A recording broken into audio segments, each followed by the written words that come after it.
everybody. Today's episode is sponsored by Dip Your Car. Dip Your Car is your go-to resource for all your peelable paint products. From gallons to spray cans, they have exactly what you need. And check out their new Hyper Dip formula. It's a game changer. Yep, absolutely. It's hands down the easiest way to change the color of your car or black out your badges. Check out their website or YouTube channel for hundreds of how-to videos, or just get inspired for your next car project. Thank you so much for sponsoring this week's episode. DipYourCar.com. Hey guys, and welcome back to another episode of Origin Story, where we dive into how your favorite YouTubers got started and where they are going. I'm Mike. And I'm JP, and today our guest is Rob Rabbit Pitts. Rob, thanks for joining us. What's going on, guys? Thanks for having me. Really Absolutely. Excited, yeah. In tonight's episode, we're going to learn a little bit about his past, and about why he created a YouTube channel and not one of the hundreds of other mediums out there that he could have done, which I know that outside of your left-hand side, you're building a little studio, there's podcasting coming, things like that are going to be coming in the path. So it's exciting to learn about other mediums coming. And we just were talking before we started recording about his past with, radio and the voice presence there. So it'll be exciting there. And so for those who don't know our guest, Rob Rabbit Pitts is an entrepreneur and a third-generation owner of Pitts Truck Services. Rabbit has bought and sold thousands of cars all over the world, and mainly in the United States, even from inside of a courtroom. He was on the right side of the law that time, so it's all good there. He has a knack for storytelling and a great presence on camera, which has led him to create his self-titled YouTube channel, Rob Pitts. His channel has created a community of over 106,000 subscribers who have watched his 176 videos over 8 million times. However, he also has probably another 8 to 10 to maybe 12 more million views on other platforms such as like VinWiki, all the Drive Tribe, so many other platforms out there. So I feel like this is the infancy of your own channel and the breakout we're watching now. So I'm really excited to dive into it. So thanks so much for coming on the show.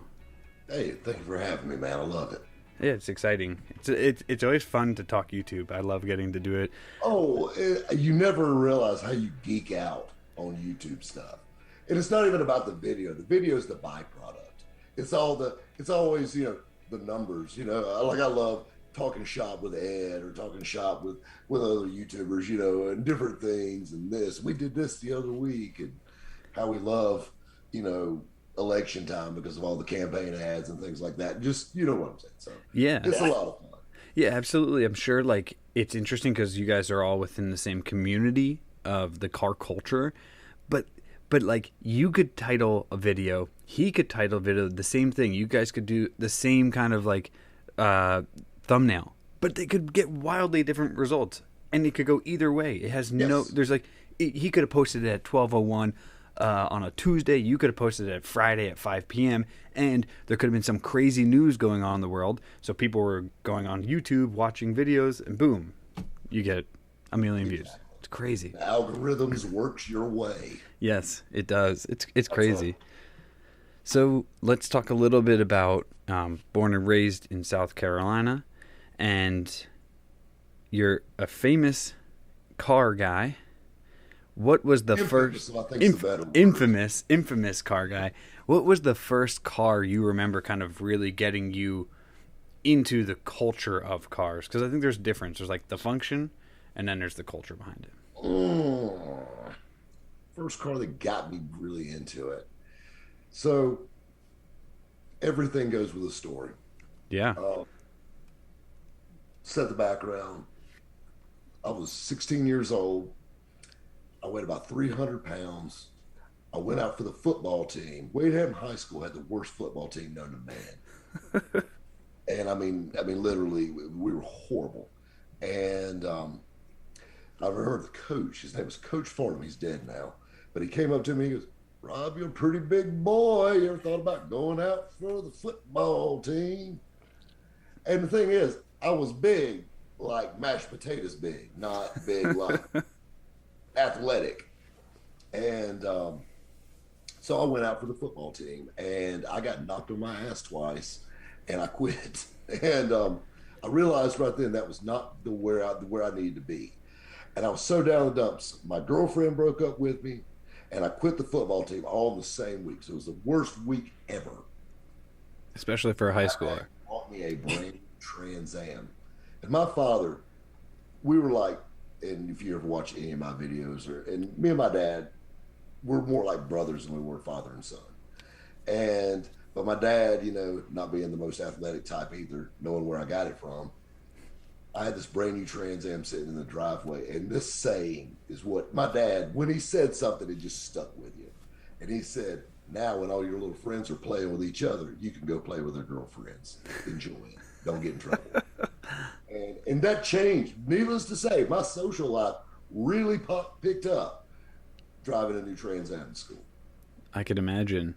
Yeah, especially not many people have new cars in high school. Not many people being have. a third string water boy for the football team, driving a new Trans Am. Yeah, life was looking up. Yeah, and your dad, I mean, he was always into cars, right? I mean, even when you were younger. So what was that like growing up with him? I mean, you probably had, your exposure to cars and fast cars and drag racing.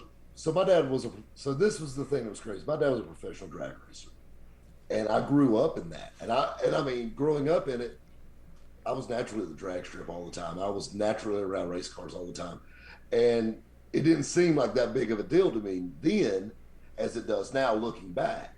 And my dad got out of drag racing as I got into my teens. He retired, I guess, from drag racing and got into classic cars. And that's what I think my love affair for classic cars and what I do today comes from, because those were like my developmental years. And I remember going and my grandfather buying his first collector car and my dad buying his first collector car and me buying my first collector car when I was 19 years old and selling that car. And it was a down payment on my first house when I was 20, and thinking like, man, I made money off of it and I enjoyed it.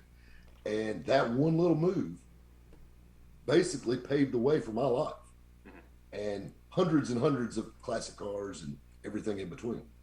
So definitely I had no choice but to be in the automotive. Everybody in my family is a car guy. Every guy in my family has a cool car. That's just part of it. And that early exposure will get you there, though. When you're exposed to all those cars and drag you have no choice. In the blood, I had no choice but not to be a car guy. Yeah, absolutely. And there's another thing about the family too, right? That I think reflecting back now, you're a third generation to own a family-owned company. So you guys, there's two sides of your family, I would imagine. It's like, okay, you have the functional side where you're fixing trucks for maintenance and contracts and things like that. And that's what helps you pay for the hobbies and the fun and the love and the passion for it. So how interesting is that to be the third generation of a business owner? There's a lot of pride in that. My grandfather started Pitt's Truck Service in 1968 with a $300 loan on a 65 Mustang. And you got to think that one little move he made changed my family's whole life, basically. It's the only job my father technically ever had. You got to think, my dad started working there when he was 16. Wow. And he passed away a couple months ago, all the way to 62. And I worked there for 20 years, off and on. I did some of my own thing. And I was always very entrepreneur minded with things. I've owned several car lots over the years and things like that. And of course I've got, RUC now. And we'll talk about that here in a second, I'm sure, but which was totally by accident. It was one of those dumb things, sales is like a drug for me. I love to sell and I love to talk and I love that. I'm that kind of guy and I could sell anything. And I've always been that guy. And I think that's why I did so good in the truck shop. Instead of turning wrenches out in the shop, I was the guy in the office calling customers up and like, hey man, let me tell you this and this and this. You'd have a customer come in, he's madder than hell because his truck wasn't right or there was something wrong or you're running behind and he's all mad. And within 30 seconds, I could have him laughing, walking out of the office like, well, just give me a call when it's done. You be good, man. Tell your mama I said, hey. And just having that ability to do that. And so and I tell people this all the time in my videos, talking about sales and stuff. Sales plays such an important role in everything in life, and being able to do that, and then going even deeper into that is also have 7 years in stand-up comedy that that I did traveling the Southeast, every Friday, Saturday, and some Sunday nights doing hole-to-wall comedy clubs, telling jokes. And I tell people this all the time. Everybody's like, "Oh man, I'm really funny. I want to do stand-up." Telling jokes to your buddies in a locker room and telling jokes on stage are two totally different things. Yeah. I got a buddy of mine. He's a songwriter in Nashville. I mean, Edwin McCain, his shop is 2 doors down from me. And Edwin was there the other day, and of course he's got his guitar, and I got my guitars in my green room over here. And we're playing around or whatever. And I was joking around. I said, "See, you guitar guys have got it made. You miss a chord, you got all the lights and everything else covers that up. I tell one bad joke, my night's shot. There's no coming back from that." No, it's very hard to come back from any fail. And then I feel like mentally you start to just unravel too. It's got to be hard. It's got to be hard from both sides. Like, overcorrect, and next thing you know, you're dead. I want to go back to one thing that your grandfather did. So he took a loan to start this company because he had a passion and maybe even a knowledge for trucks. He wanted to get out and do something on his own. It's a very scary thing to do. It's a very ballsy thing to do, and it's something that many people struggle with. Should they do or should they not do?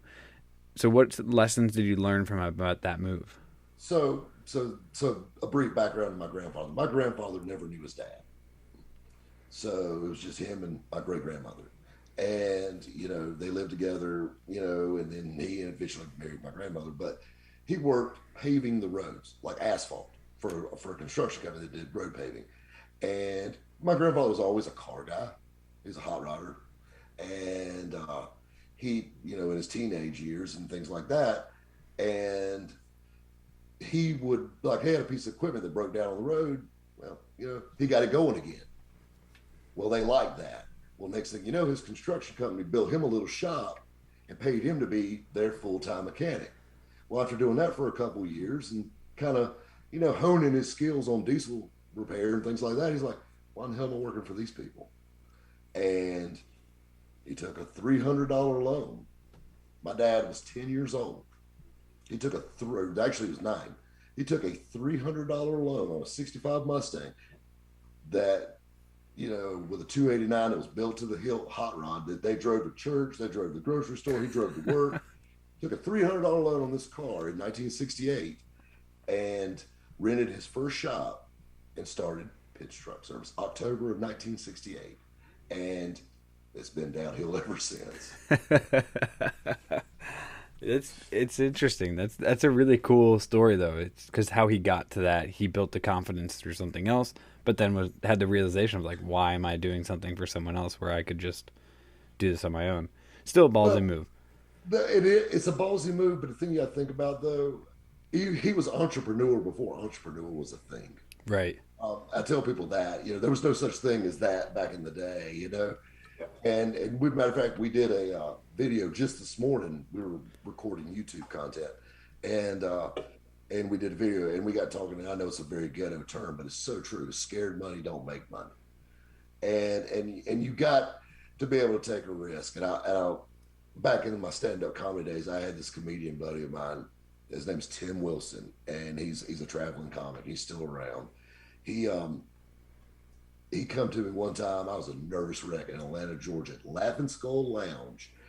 And he goes, "Man, don't worry. If you bomb tonight, guess what? You're going to wake up in the morning, you get another chance to screw it all up again." But you got to have that mindset. You know what? Every time you come up to plate, you're not going to knock it out of the park. It's just, it's inevitable. But if you never step up to the plate, you're never going to hit the ball anyway. Yeah. You're never going to get the opportunity to. So I think that's the big thing, and something, I think a motivator for me is, there's nothing wrong with mediocre. There's nothing wrong with 9 to 5, going to work and coming home and being comfortable. There's nothing in the world wrong with that. But something was told to me a long time ago from a sales buddy. And he goes, "There's a big difference between a man that signs the front of a check and the man that signs the back of one. Yeah. And it really makes you think, like, I can do that. And it's like, it almost insults you enough to make you want to do more, and I think that I can look back over my whole life in different instances. It's like my dad. I've sold thousands of cars in my life. Thousands. And I'm 42. Every car I've ever sold, my dad's like, well, you got lucky on that one, didn't you? But that's him. Every single one. I'm saying, I'm the luckiest asshole in the world to hear him tell it. But you still get every car I ever sold. And I'm not talking about I did it once or twice. I mean, hundreds, thousands, 20 years later. Man, you got lucky on that one. It's the skin of your teeth the whole way. Every time. Never once he said, man, we knocked it out of the park. Nope. Yeah. I never heard it. But looking back, I think that's what pushed me. It really did, because I knew if I failed, he wins. So I just keep driving, keep going. Yeah, I like that. That end, I think it does. Yeah, it creates the drive. I mean, if you would have felt comfortable and said, "Hey, I'm the best there is," you might not have gotten to where you are. It's like you always got to keep going forward. You would stop. Hungry dog runs faster. Exactly. Yeah. Well, so back to the stand-up thing. So I'm a big fan of stand-up. I love it. I watch a lot of stand-up. I watch a lot of stand-up podcasts. What made you quit? It's. I will say it's interesting. One anecdote is that a lot of like stand-ups, when you listen to their podcast, they might not. They're afraid of cold calling, but they'll go up on stage and tell a story in front of a crowd of people and aren't afraid to bomb. It's interesting that you do the both. Kind of just a side note there. But what ultimately kind of led you to getting off the stage, or are you still going up every once in a while? No. So this is the thing about stand-up. Obviously, stand-up comedy day gigs are far and few.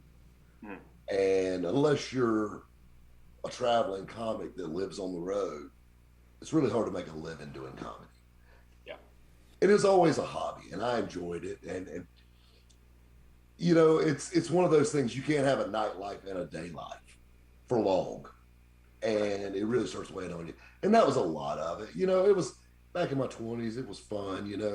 I didn't dance. I didn't sing. Sure as hell wasn't playing ball or anything like that. So, but I did learn pretty early, if I could make you laugh, I could damn near make you do anything.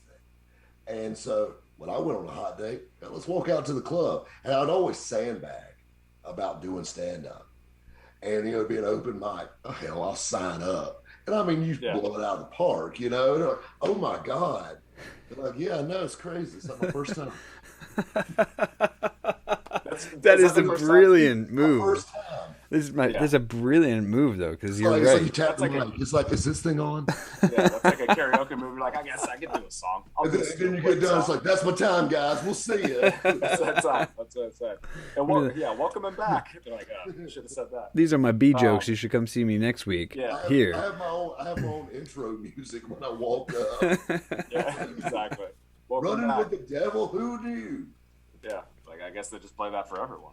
Was that kind of your first intro to, because it's stand-up comedy is so much about storytelling too. I mean, was that kind of your first intro to telling stories, or was your family telling tall tales? I noticed that you have kind of a saying for everything. It's like you got the Chevrolets in driveways, Dodges in garages, Fords on boards. Like you got something for everything. Where'd the storytelling come from? Is that just a gift of the gab? It's an art form in the South. Yeah. And my grandfather told the best stories, the ones where like he made sounds and like a whispering jet or this and like the stories you heard. And my dad was pretty good at it. My grandfather was awesome at it. And I would remember sitting at his house as a kid and just listening to the same stories over and over. And every time you're just captivated by them because they got better and better for some reason, probably because he lied more and more, but still they just got better, and that's, I guess I got a little of that in me too. But you're talking about the sayings. So in sales, we call that shuck and jive. When you say shuck and jive, when you say, Chevrolets in driveways, Fords on the boards, I put Dodges in garages, selling cars like candy bars, just all the little slang terms, all that is a shuck and jive. My favorite thing, like when I was selling retail cars, I worked for a Ford store. And that was the thing, and it kills me because the car business has totally changed. Now, you got Carvanas and Vroom and all this stuff. One price shopping, you click and they send it to you. And you don't have to haggle or anything. I'm old school. I'm that last of the bunch. Like I remember when you bought a car, it was an all day thing. You were duking it out back and forth. And I think that's a lot of the reason I was so successful selling cars is like they got the show. When you came in there and man, let me work on my sales manager. Maybe I can get a few more dollars on that trade. Let me run in there. Translation, I'm gonna walk out back, smoke a cigarette. I already know this deal, one side and down the other. I'm gonna smoke a cigarette, I'm gonna call my girlfriend, I'm gonna come back with my tie through over my shoulder, and I'll be like, let me tell you what we can do. This, and this. And they feel like they're doing something. They're like, I showed him, honey. You see that? Look at him. He's got his tie all loosened up. I got him all tore up over there. You know what I'm saying? I mean, and then next thing you know, you're putting a deal together. You get them laughing. You get them cutting up. Man, I'm working for you over here. No, I'm working for me. I know the deal. I got every dollar right here. And the more I make you pay, the more I make. So naturally, I'm not going to go talk to this guy, but I make you think that. And, they're running back and forth. And I mean, if I can have a dollar, I ran more in dress shoes than I did in football cleats. You know what I mean? And it was all, if I did see my sales manager, it was literally to tell him a dirty joke and then come back in there and be like, we've got a guy that's interested. No matter what you were trading in, I always had a guy that bought those. Yeah. Insert any car here. I got a guy. That's all he buys. Yep. He specializes in Kia Rios. He is the only one in the country, and he happens to be here. I called my guy. We can get another 500 out of the Rio if you throw in the spinner hubcaps. And then get them laughing and cutting up. And a lot of sales is reading people. Yeah, but that's the experience too. I mean, if you're building trust with them and you're having the experience, like it's going to be a good time. Like I'll take just a good time and experience over somebody who's like, hey, here's the best deal, and you're like, the experience is whatever. It's part of the show, like you're saying. That's not being a salesman. I tell them those are test drive monitors. That's what they ride with you to make sure you don't steal the car. Yeah, I like that you give them that rocking chair. There's a lot of motion going on, but it's not really going anywhere. It's going to go your way the whole time, but there's a lot of motion going on. Yeah, I'll give you something to look at, but we're not going to go far. And that's awesome. And that's the key, is to keep them occupied, keep them in that office, keep them entertained, and thinking, what's he going to come back with? He's got that guy that buys Kias. That's all he buys. Or insert anything. And I mean that's the beauty of sales and reading people.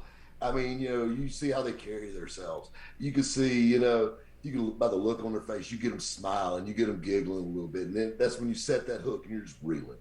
You're just reeling them in. And I mean, it's just fun. The wife's over there, and you talk to her, because she wears the pants in the family, but you still got to make him feel good too. So you go over here and they're like, come on, bud, it's okay. My wife picks on me too. And the bad thing is I'm not even married. That was the worst part. Yeah. And so getting to the Ford dealership is actually an interesting story for you, right? Because you got there after you were permanently banned from eBay, which I think for life, which is a feat in its own. That's a pretty. You should get like a poster and put it on your wall. Like that's something to somewhat be proud of. The best one that was described to me, it was actually mentioned. There was a guy that wrote a book about eBay, and I was mentioned in it. And not my proudest moment by any stretch, but definitely makes for some great bar side conversation. Yes, absolutely. You just don't bump into many people that have been run off from eBay. Yeah. But that being said, I took a great idea and I might have pushed it a little far. And then I know I did. It was no mic to it. I know I did. But that was a learning experience. I did that on my own, right, wrong, or indifferent. That was me. You know, I didn't have anybody at the time to ask how internet car sales works, because I'll be honest with you, nobody else was doing that around here. Yeah. You know, there were a double handful. When I started on eBay, there was a double handful of people on eBay Motors. Yeah. And I mean, so we were all kind of learning as we go. And I mean, you know, and I mean, eBay still is a powerhouse for car sales. I mean, it's still a popular thing, but naturally there's other things also, thank goodness. And but coming from that, you know, like I had to have a job with benefits, and I had to have all this stuff. And I mean, this was a horrible time in my life. You know, eBay dumped me. Me and my wife split up. I mean, it was just a crazy time. This is all in a couple months. And kind of like that high school flashback when you got that. Exactly. It was the end of the world, you know? And nobody was giving me a Trans Am. Yeah, no, there wasn't a Trans Am with a bow on the hood this time. You know, this is a true story. And this is a true story. And this is something that a lot of people need to learn. And I learned it at a very early age. I made stupid amounts of money at a very young age selling cars online. You got to think about it. I started selling cars on eBay when I was 20 years old. Wow. And I all the way to about 25. And, you know, the thing you got to think about with this is at 20 years old, I was making about $350,000 a year.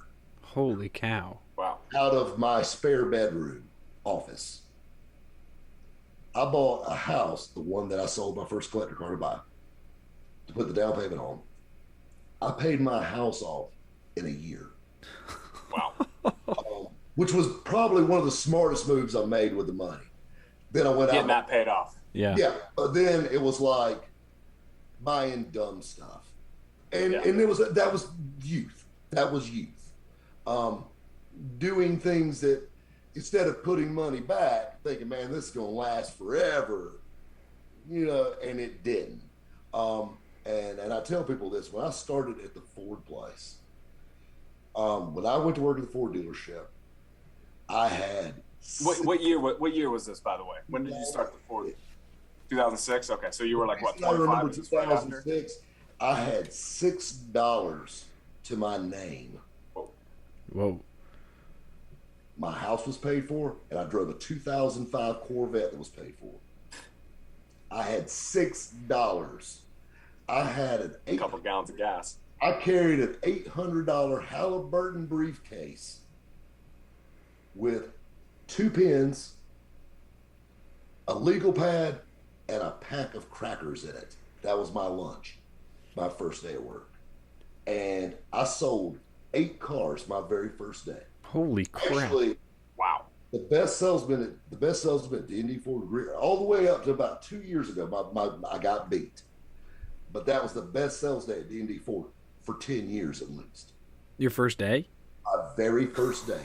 So this was and it was luck, a lot of it.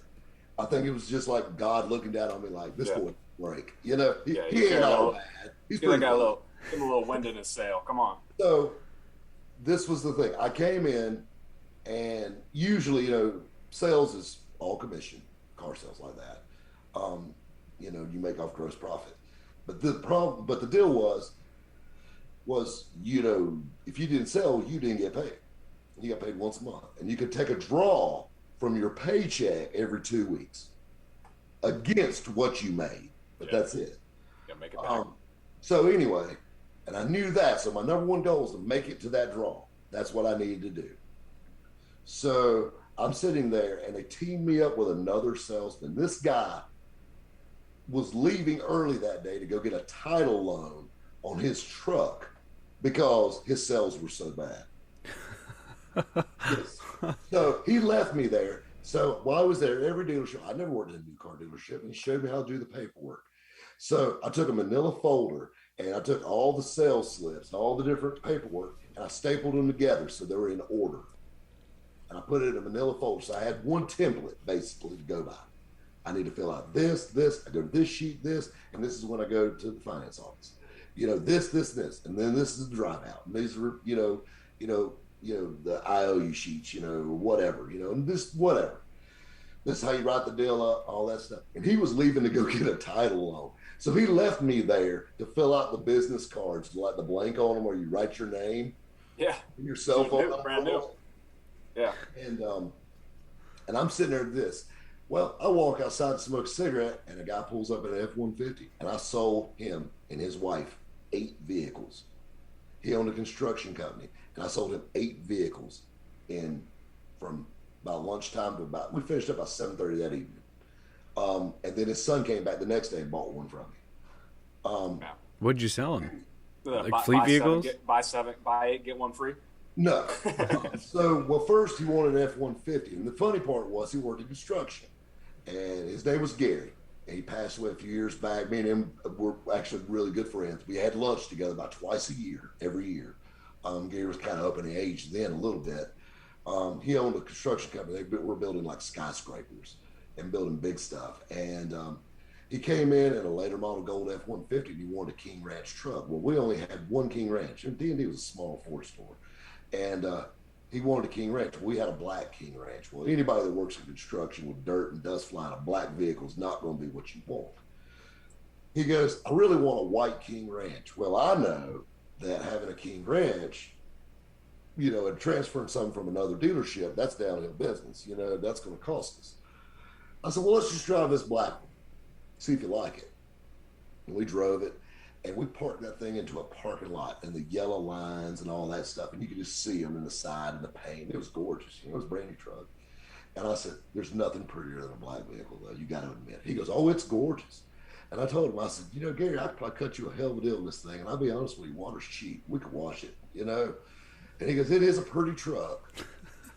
What kind of deal can you cut me on this thing? And I'm paying cash.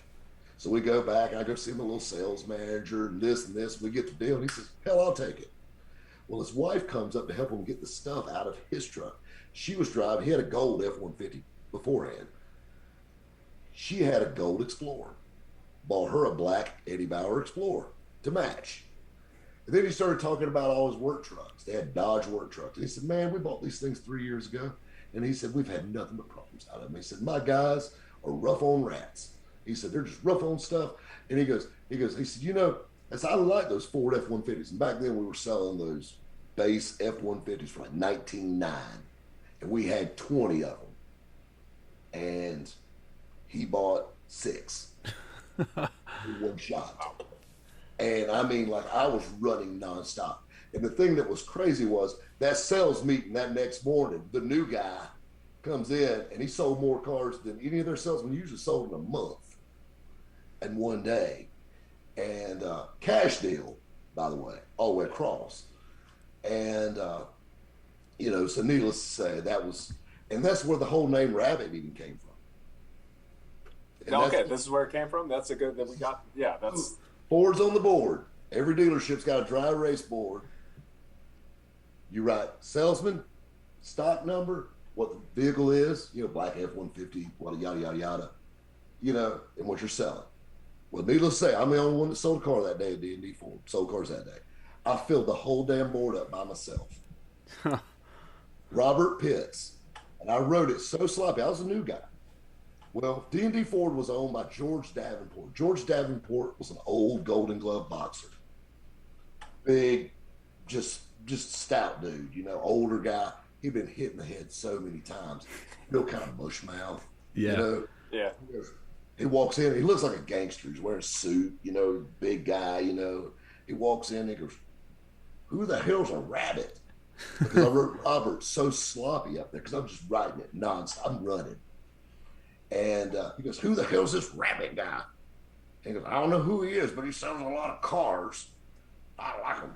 And the next day I came in, the guys that marked the windshields on the cars, did the paint on the windshields, fire sale or whatever, blowout. Yeah. They came in, our offices had glass fronts, and my office had said, Rob the Rabbit Pitts after that. And it just stuck. After that, no one at D&D Ford called me anything but Rabbit. And it just was one of those things that stuck with me.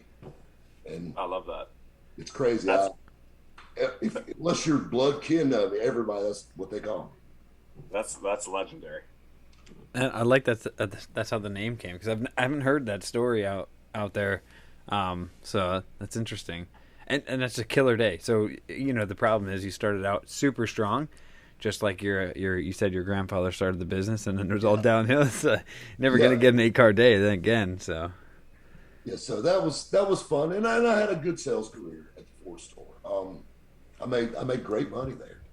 One of my favorite things is, like I told you, I drove a late model Corvette, and so my favorite thing is I sold Fords, and they always made me park in the back because it was bad for business for a Corvette to be sitting out front. Yep. At the Ford place. And my favorite thing is, what do you think about them F-150s? And they gave us demos. I just didn't want to drive them. I like my car. So I always point out there, all the salesmen kind of parked their cars to the side, the demos. And there was always a guy driving an F-150. I said, you see that white F-150? Or it might have been a red F-150. I said, that's mine right there. I love it. You know, I mean, I've never even sat in it. You know what I mean? And I'd get my Corvette and drive home, you know, but you know, as I used to joke around, I took my Corvette to the Chevrolet place for some warranty work. And I told him, I said, you know how many damn Fords I got to sell to drive a car like this? You better get your shit together. That's great. How did the love next? How did the love for Corvettes start? Because it seems to be a consistent theme in your life. Well, you know, it's actually, I was kind of a Ford guy in high school. I got out of the Trans Am, got into Mustangs. My father was really concerned. He was a diehard GM guy, Corvette guy from way back. And my dad tormented the hell out of me growing up about having a Mustang. And his favorite thing to tell me, there's two things I like about my pride and joy was a 94 GT Mustang after the Trans Am deal. And we did a bunch of work to it, and it's still slow. But, I mean, at the time, I thought it was the coolest thing ever. And my dad said, there's two things I like about that car. And I'm like, what do you like about my Mustang? He goes, I don't think it's fast enough to hurt you. And that piece of shit's so loud, when you turn in the neighborhood, at least I know you're home. Thanks, Dad. You know, yeah. Well, this has come from the guy that used to drag race you pretty much every day, right? Oh, well, so my dad, like I told you, it was constantly a peeing for distance contest with my father. And you know, you gotta think my dad's 20 years older. You know, so I mean, like we grew up together. You know, and so he bought an SS Camaro. It was a 97 SS Camaro, Hunter Green. And so he left for work to go to the shop, and I left to go to school at the same time. Wade Hampton Boulevard, which is an 8-lane highway. Every morning we would turn out on there, and he would bust my ass. Rain, snow, sunshine, it didn't matter. He wouldn't give me a start. He wouldn't do everything. So I started every day with an ass whooping, virtually. You know, it's 1,000 wonders I wasn't slitting my wrist through my junior year. But, you know, it builds character, I guess. Yeah. And I actually got a Corvette. I got my first Corvette when we started the eBay stuff. I was selling cars for other car lots. I was basically brokering for other car lots on eBay. And because most of the used car lots back then thought the internet was just for porn. So they didn't know anything about it. And half of them didn't have an ad machine, much less an ad computer. Yeah. And got all that technology. It's a fad. And I actually heard that several times. I have no doubts. It's a fad. Yeah. I don't know. I heard it's devil worshiping. You know, but hey, welcome to the South. That's right. That don't make sense to me. If it don't make sense, devil. Yeah. You know, so anyway, I went to a car lot, and this guy had an 80 Corvette that had been all flared out, and it was really out of date, and I'll be honest with you, looking back now, it was actually kind of tacky. But I thought it was cool.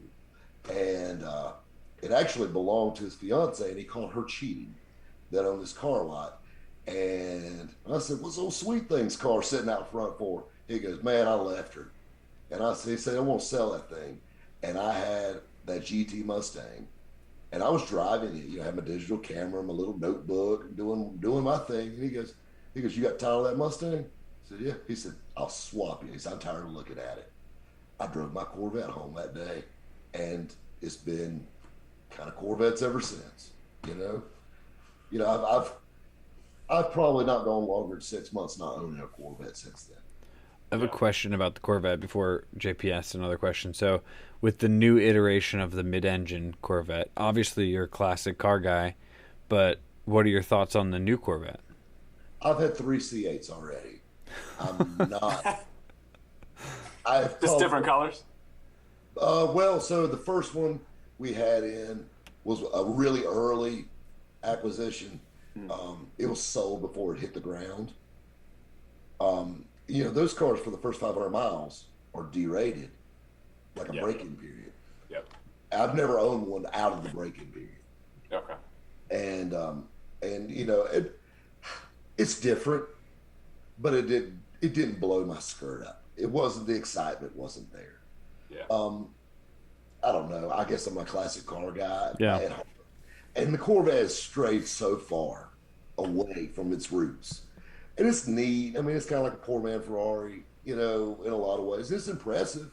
And it's fast. It handles good. And they seem to be good cars. But the only reason that I had them was merely for investment. Yeah. And those, I mean, it'd be nice if they just broke in the engines before they put them in. That way you could get out there and hammer on it. Because I know, like, the first couple of weeks on those press releases, it's tough watching it on YouTube. You're like, all right, the revs only go to so high and the power's cut, which is kind of a bummer. Yeah. But no, my favorite's I like the C5, C06. I like the old raw Corvettes. So I actually, speaking of C5 Corvettes, my father did not like my first wife, and I should have listened to him. And he actually offered to buy me a new C5. I got married in 2000. On your wedding day, right? Well, no, on my your wedding. Such a bold move. My best man in my group. This is great. We were sitting at Kevin Whitaker Chevrolet, my right hand to God on this. Straight up, God's honest truth. And you know it's a lie when you do that. No, I'm just kidding. But straight up, we were standing there, and I was driving a Millennium Yellow 6-speed convertible Corvette, polished wheels, like black guts. I can tell you everything about it. And I'm riding in the car with my dad down the motor mile, or where all our dealerships are. And my dad told me, he said, son, it's yours. Just don't marry her. He said, you can date her. He said, you don't even have to go back. He said, hell, go back to the house, pack your bag, go to the beach for the weekend, enjoy your new Corvette. He said, I'll go back and take care of everything. Keep in mind, they're at the church. Everything's being set up. It's done. People are going to be there in 2 hours. And my dad's like, and I'm like, no, I'm in love and I'm stupid. And looking back, I should have took the C5. You described the car really well. Every time I see a C5, I'm a little. Yeah, no, it's got to. Yeah, you're like, all right, I get it. Yeah, I mean, man, it sounds like he gets you though. That's a brother. Sounds like you guys had a great relationship, So we did. That's awesome. I miss my father terribly. Yeah, he's that guy that we insulted each other constantly, and but it was like brothers. Like I said, it was just I talked to him every day. I've seen him almost every day, and I mean, it's crazy that now he's gone. And when it really got me, I promise I won't turn this into a tearjerker. But, when it got me was the week that he passed. Hell, I bought a car at his funeral for my guy. I mean, you got to turn the sales off. But you got to understand, when you're doing that, you're working the crowd. You're going through the motions. It has this. Right. And, you got to be strong for everybody and all this stuff. But, it's like that next week, I get it in and I picked my phone up to call him and he wasn't there. It's crazy. You know what I mean? And all the things I've done and we've done together, I mean, the very first time I ever got pulled over, I was with my dad. Street racing. Driving together, or no, he was racing me, and we got pulled over. I mean, and that's great. Oh yeah, you guys probably knew the guy. You guys probably knew the sheriff or whoever it was too. No, we didn't. Didn't. And but yeah, I mean that's, and I mean he was like my big brother. I mean, it's like, I was out cruising around my Mustang, and we were riding around the parking lot, aka loitering, basically. And there was this, it's like a putt-up place that was a little hangout back in the day, and they had like these rental cops there, and they were like guarding the parking lot, and they're leaning against the car with their flashlights, acting all badass. And one of them said something because I'm riding around a car with a bright green dealer tag on the back of it, and this Mustang was rattling the ground. And I get out, and the thing is, when I was, 17, 18 years old, I looked like I was 12, baby face. Get out of this car, and he asked me, the cop asked me, he goes, "How much you want for that Mustang?" And I said, "It's not for sale." And he goes, "Why has it got a dealer tag on it?" And he just jumped my case right there. He raked my ass over the coals. And I'll never forget, I got in that car and left. And I went home. I didn't live about 2 miles away. And I pulled in the driveway. My dad was in the garage. He goes, "When the hell are you doing home so early?" And I told him about the cop. He goes, "Get your ass in the car." And my dad drove my Mustang with me in it there. He pulls up. Those cops were sitting there. Sorry. He was sitting there. And the cop was leaning against his car. There was two of them. And my dad pulls up. He puts the car in gear. He goes, "Which son of a bitch told you that?" I just point. He gets up. He goes, "First of all, the reason he said that, because he knows what you make and you probably can't fucking afford it. Second, he said, what are you anyway? Are you even a real cop? What are you going to do, dilate his damn pupils?" And my dad raked his ass over the coals. And he told him, he said, he's going to take me home in this piece of shit. And if it makes it there, he's going to come back. And he said, "And I dare you to say something to him. Have a good night."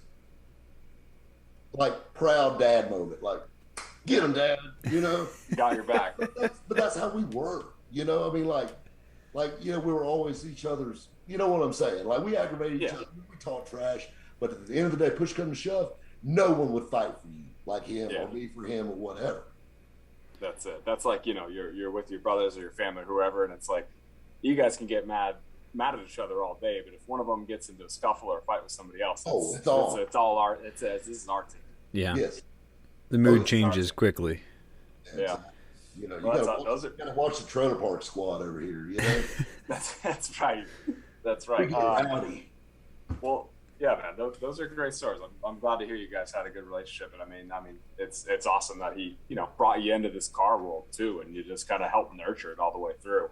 Which we'll get to when we kind of talk to the YouTube bit here, but we did want to touch on this piece that we chatted about right before we got kicked off, which is about just doing a little bit of radio. You got a great voice for radio. You did a little bit of radio. Let's talk. Let's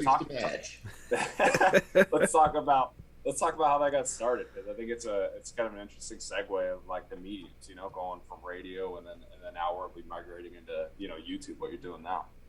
So I started an event company. Back to the whole entrepreneur thing. I mean, I've owned a wine shop, event company. You've always got a side gig. You had a high school side hustle. Yeah, in high school you were doing all kinds of stuff too. Exactly. Yeah.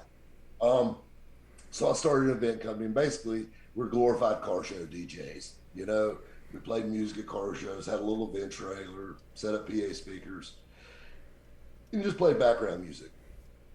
Well, so we got hired by the local intercom radio station to put on a car show locally, to do the music and whatnot.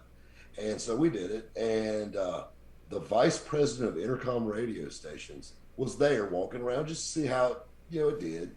It was a big event, and it was packed. And I'm walking out there with my wireless mic, like, "What's going on, guys?" And this and this and this and this. Just being me, just doing what I do. Did your voice sound the same? Always. Your voice always sounded this way? I've always had a very deep voice. Yeah. And we'll get into that too before it's over with. But, I can say I always had a deep voice. But I heard you were flicking Marlboro cigarettes back in the day. As Mike called them cowboy killers, so that might help a little bit. That helps a little, but there's other things too. I love it when little kids walk up to me and they're like, or young guys walk up to me and they're like, "How do you get a voice like that?" I said, "Doing everything your mother told you not to do." That's good. Yeah. But anyway, this guy walks up to me, and the vice president of intercom, his name is Steve Senecroppy. He's from upstate New York. He goes, "God, son, you got a set of pipes on you." He goes, "You ever done radio?" I goes, "No, sir." He said, "You should. Here's my card." The next day, I was in the jump studio at Intercom here in Greenville, and he said, "I've got a problem." And I said, "What's that?" He goes, "I've got the #1 talk radio station in the state.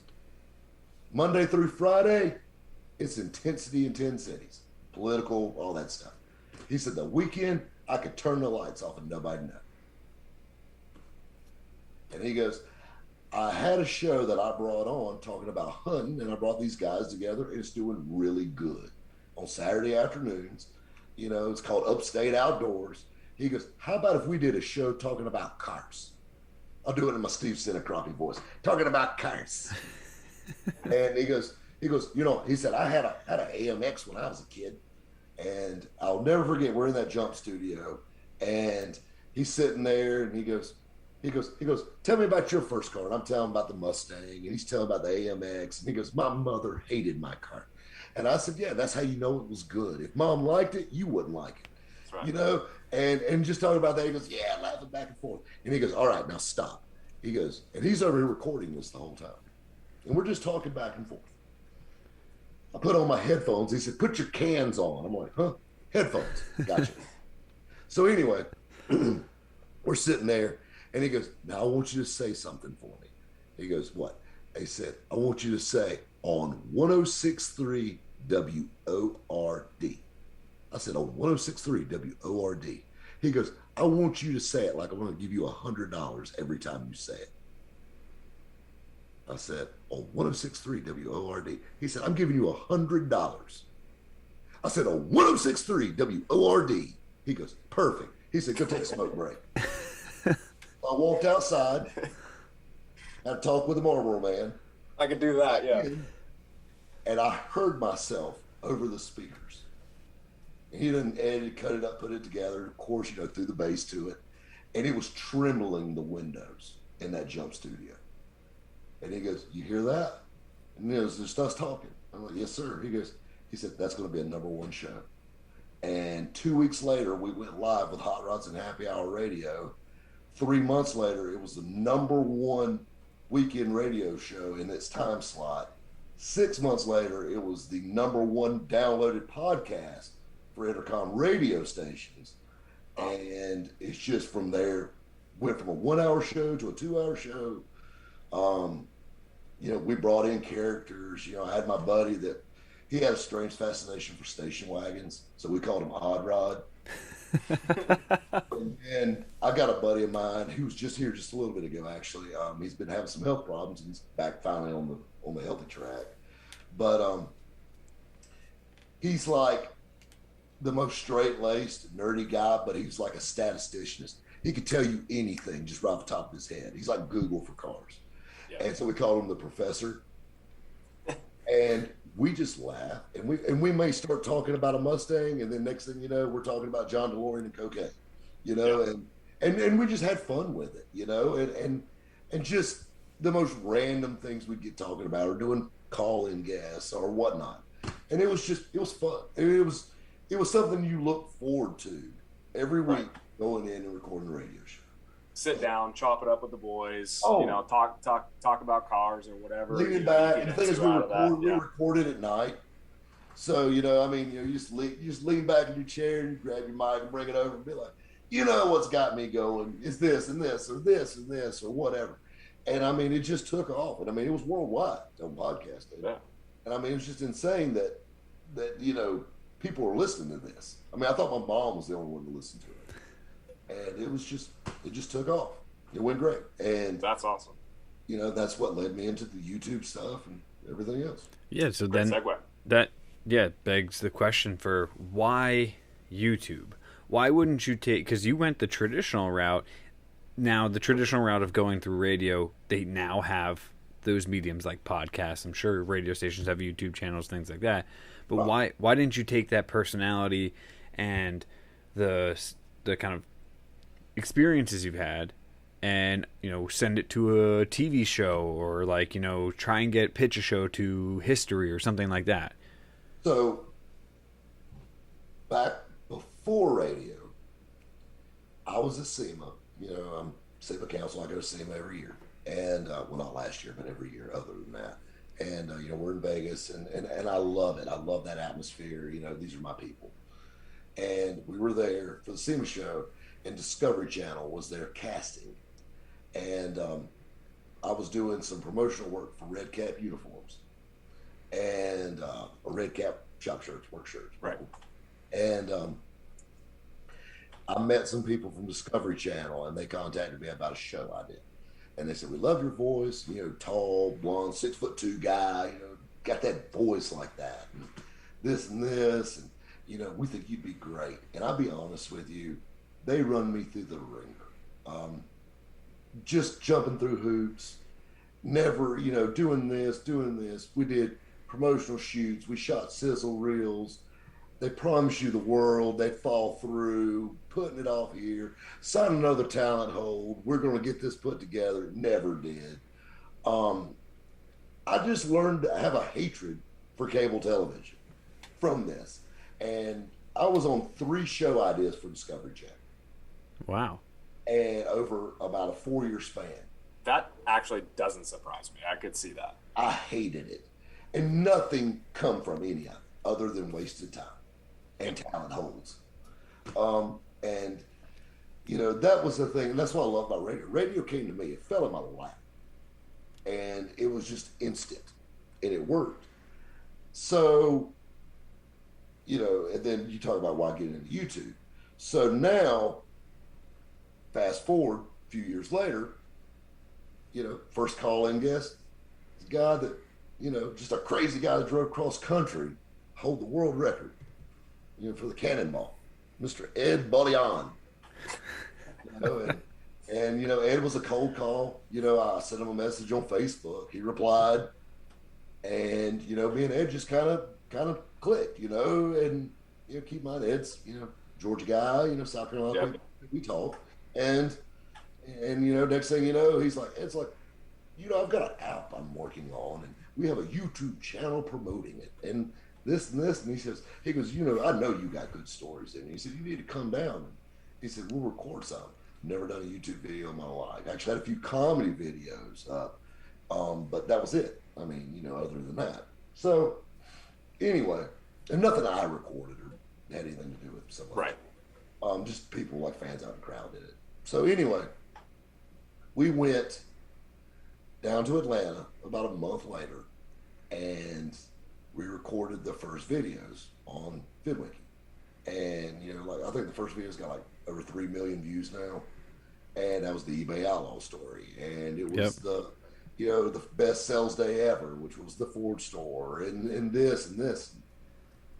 And it was fun just to go down there. I mean, these are stories that I've told a million times. Sitting in a bar somewhere and be like, guess what? I've been banned from eBay. Like, I could open up an eBay. I used to do it for a joke. I would open up an eBay account in front of people, and within 24 hours, it would be gone. Like, how they know it, I don't know. Different address, different credit cards, different everything. Just someone's full-time job at eBay is just to get you. Robert Pitts also, and his eBay account got flagged because of me. So, but anyway, that was I mean, it was a joke. I've told that story a million times, and it was like late breaking news when I did it on there, and it happened 15 years later, I was talking about it, but it was fun. And even Ed came to me and he goes, you really need to start a channel. He goes, like, I love having you, but you're missing the boat, bud. You need to do this too, and I drug my feet a little bit on it. I'm a perfectionist when it comes to stuff, and I got certain ways I like to do things, and get all my moons lined up right and all that. And we launched the channel in 15 months. We had 100,000 subs and steadily trucking along. You launched January 2nd, 2018. That's when I signed up. The channel actually launched September. Okay. I wanted to know if this was 19. Okay. I thought this was maybe like your New Year's resolution. You're like, I'm finally going to do it. No, I didn't even have a YouTube account when I did the first videos. I was a guest looking at myself on YouTube. hence why the channel is now Rob Pitts. Not like rap. Yeah, you're just right. like, hey, I'm just gonna here's my name, boom, put it in. I'm Rob Pitts. Yeah. You know? I'm so glad I didn't put like something bad there. Yeah. You know, but that's, looking back, it was fun, and I love. I'm going down in August to go film with Ed some more. I always love going down and catching up with Ed, and we always do Cafe and Octane, kind of make a weekend out of it. But I love the YouTube stuff because you're in control. Yeah, we can talk about, and I love it because radio is a lot the same way. Being most people in the radio business, what automotive related and all. So I had the reins. I mean, as long as I wasn't saying all the fun 4-letter words, they could care less what I was doing. And YouTube is basically the same way. And you can have some fun with it, and I like to talk a little trash or be aggravated, or I'll get off on a rant. If there's something I'm thinking about, I'm going to talk to them about it, and just like today, we shot a video talking about scared money, and just things like that, or telling a story about my grandfather. We did the video, $300, a hope and a prayer. Just things like that. Where people learn, and the interesting stories I've heard because of some of the people I deal with, people I've sold cars to or bought cars from, and whatnot. And we always got different cars coming in through, the car lot. Here. We sold 116 classic cars last year in the middle of COVID. Wow. So, yeah. And that's the thing. And we're on tap this year to beat that. And we're rolling the vintage 10 out of here at a rapid rate. And that's unheard of in collector car sales. Collector car sales is kind of like where salesmen go to die. That's got to be better than like Barrett Jackson auctions. Well, now Barrett Jackson rolls them through pretty quick. They get about 45 seconds. They send them out. But don't they? But don't they? They do it in like a lot. They sell them in like one weekend. They sell like 150. Right. Yeah. So, and the thing is, I do retail sales like that. Right. Barrett Jackson, and I love Barrett Jackson stuff. I bought vehicles from Barrett Jackson. Serves a purpose. It's Barrett Jackson's like going to the circus. Show. It's the lights. You got the drinks, everything's there, everybody's laid back, and you get in the moment. Next thing you know, you overpaid for a car. Yeah, bidding wars. It's also a lot like a casino. The house always wins. Yeah. At the end of the day, the one that really made the money was the auction house. Yeah. And the guy who feels better about beating his competitor in the bid, right? Exactly. Yeah. And and it is. It turns into he ain't going to get it. It's mine. It's mine. Yeah. You showed that guy. Right. Yeah. Well, I think what you're doing though, especially, even just since COVID started, whether you're on, Cars and Bids or you're on Bring a Trailer or something like that. But even then, like the prices of old collectible cars or nostalgia cars are going through the roof. So you're probably selling more cars, and maybe you're making more of a profit too. What's that look like? Also educating a lot of people on them because they're great investments. Yeah. And they really are. That's not shuck and jive. That's not a sales pitch. That's fact. And, I stress to people all the time that, I tell people my favorite joke is my savings account is in my garage because it's money in the bank. Those cars are. And the thing is, if you look at anybody that's wealthy or has done well, they own collector cars. You know why? Because they appreciate in value. That's right. And you can enjoy them. They're insured. Have some fun with it. Drive it for a little while. They'll go up in value 8 to 12% every year. Drive it, enjoy it. Sell it. Go get you another one. Get something better. Whatever. Trade up. Get another one. Get two. Whatever. And that's the thing. I love putting people in their first collector car, and I love like that entry level collector car. And bringing them, I joke, I call it dragging them over to the dark side. But, and it's, and that's the fun part, because I'll be honest with you, once you own one, you will always own one. It's one of those things. It's kind of like Corvettes. Once you get one, you usually always have one. You're in the club. Yeah. Well, and especially with like the collective, the collector cars, or just in general, some of those older cars, there's not a lot of art you can take a girl to dinner in, It is. And that's kind of it's the ultimate hot date car. Yeah, exactly. I mean, Cruiser, 4th of July weekends, man, it's the best. Oh, I've got a convertible GTO literally on the other side of that wall. Yeah. Oh my God. That we went out in and had a blast. Drop the top. 4th of July cruise. Do you realize I have the best job in the world? I get up every morning and I go play cars. All day long, and I go home and do it all over again the next day. Like, I love it. And I drive something different now. Almost every day I drive a different car. I love, I might be driving a four-wheel drive. I was driving a four-wheel drive K10 the other week. I was driving the GTO this past weekend. I was driving a 56 Chevrolet the weekend before that. I was driving a 70 Chevelle the weekend before that. I love surprising my neighbors with what I may come home with next. Yeah. I may come home with a 64 Impala on hydraulics, just random stuff. Sometimes I love bringing things like that home just to mess with my neighbors. Yeah, I think that's great about your channel too, and I think that's what's drawing a lot of people towards it, whether they know you or they're just stumbling across your channel, is because you come from this long generation of kind of like, classic cars, classic drag racing, like these older cars. You have these great stories from the past, but you're also able to educate people on the cars. And there's a newer crowd of people who, sure, they love a McLaren 720, but eventually they're going to say, all right, well, I'm kind of sick of just seeing, cars that rolled off the dealership floor. Like, let's talk about some of these cars from the, from the 60s and 50s. And some of these classics that are well kept, amazing paint jobs, they look fantastic. They stand out. It's fantastic. I think it's drawn a lot of people's attention. It's good. And the thing people is, are moving towards it more. Even if you're performance minded, and you like the supercars. I had a 700 horsepower Bandit Trans Am. Do you realize I got a black and gold TA with a supercharged LSA in it, 700 horsepower, black leather over black suede interior with gold accents. Disc brakes as big as dinner plates on this thing, all the way around. Literally, we'll stop on a dime, give you 9 cents change back, and we'll handle a corner better than any C8 vet in a Smokey and the Bandit Trans Am. And it feels totally different than driving a 700 horsepower Hellcat. Oh God. Yeah. It's well, then there's the smell. There's all the senses. All the sensory.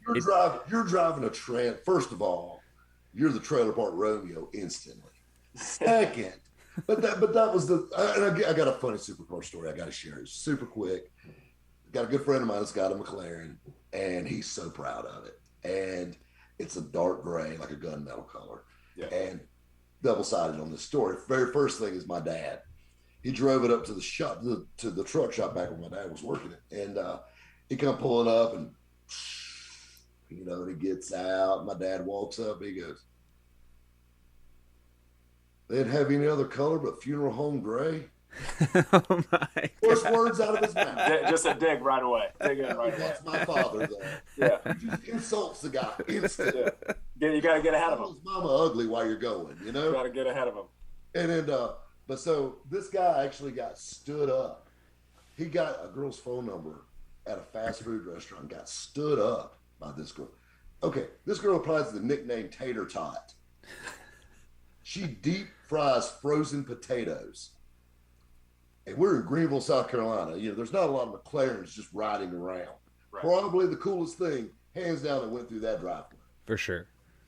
And right now, she stood you up. And there's somebody and she's riding with a dude in a squatted truck right now. I said, you need to take this thing back to wherever you got it and tell them it's broke. Because it's made to do two things. Pick up women and go fast. It only does one of them. Something is wrong with this. And it is broken. And the second one is arguably pretty easy in a McLaren. Like, yes. You don't have to have a lot going on the other side of that. Yeah. This is, pick up women, go fast. And it's only doing one of them. Just say it. That's great. That's the thing. If you bought a new car and it only went forward and didn't go in reverse, you would take it back. Same problem with this. This thing is broken. It needs to be fixed. That's amazing. I want to talk about the channel. And so, like, you just dropped that story there. And so how do you come up with ideas for the channel? Is it just stories that you have written down? Is it, I've got a full-time camera guy here. And we shoot for 6 other channels here. we have a production company that we started filming YouTube channels. And we got a lot of local talent that's kind of working under us. Other channels, they're smaller channels. They're getting started. Are they all car related, or are they just? The majority of them are. The majority of them. We actually have a couple that aren't car related that we're working on too. Just need a space, yeah. Yeah.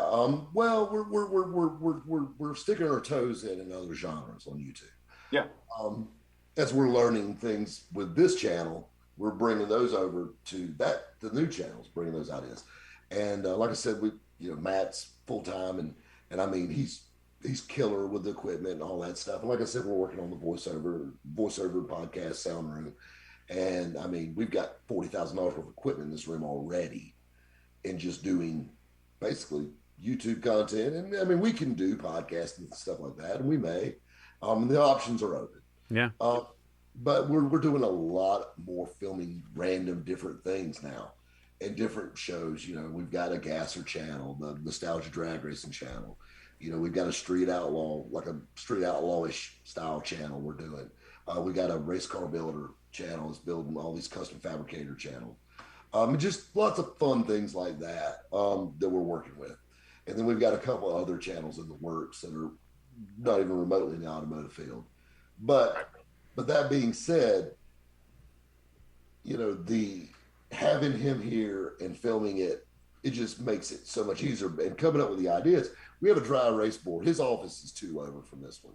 So I just walk down the hall right here, and we walk in, we have a huge dry erase board, and it's the wallow ideas.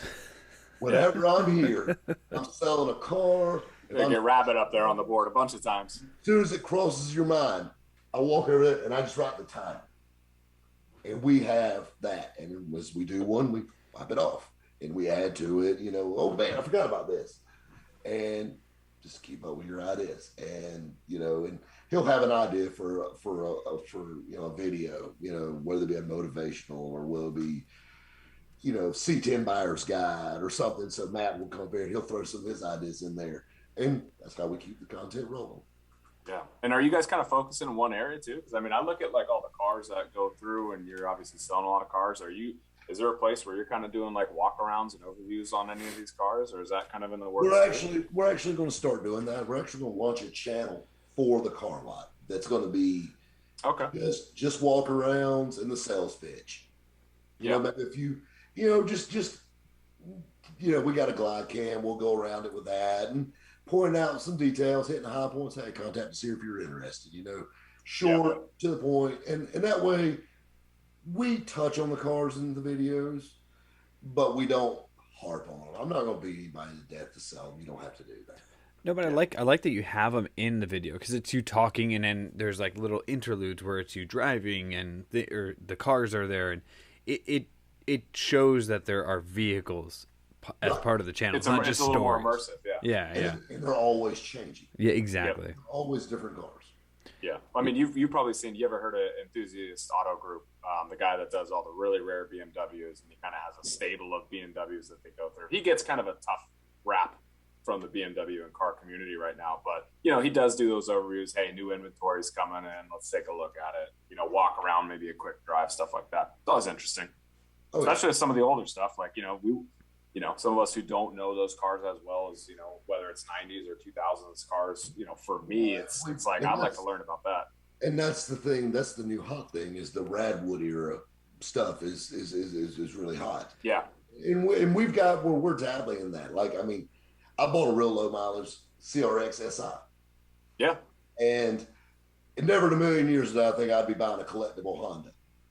Yeah. But that's the new hot thing. And you've got, of course, your 80s and 90s cars, Corvettes and Mustangs and Fox Body Mustangs.